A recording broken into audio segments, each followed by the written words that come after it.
দাবি। এক, রামিসা হত্যাকাণ্ডের স্বচ্ছ বিচার নিশ্চিত করে দ্রুততম সময়ে ধর্ষক এবং খুনির সর্বোচ্চ শাস্তি কার্যকর করতে হবে।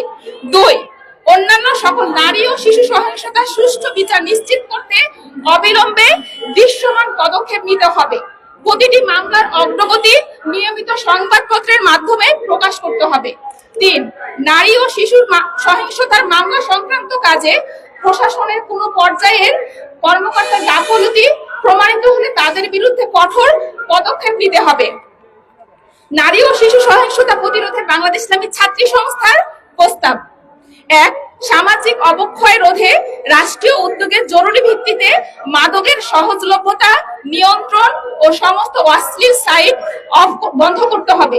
দুই, ছোট বড় সকলের জন্য নৈতিক শিক্ষা নিশ্চিত করতে রাষ্ট্রীয় পৃষ্ঠপোষকতায় শিক্ষা প্রতিষ্ঠান সহ সকল ধরনের প্রতিষ্ঠানে সচেতনতামূলক কর্মসূচি চালু করতে হবে। তিন, বিচারহীনতার সংস্কৃতি বন্ধ করে আইনের কঠোর প্রয়োগ নিশ্চিত করতে হবে। চার, নারী ও শিশুর প্রতি যে কোনো সহিংসতার জিরো টলারেন্স নীতি অবলম্বন করতে হবে। আজকের এই মানববন্ধন থেকে আমাদের এই দাবি এবং প্রস্তাব আমরা পেশ করছি।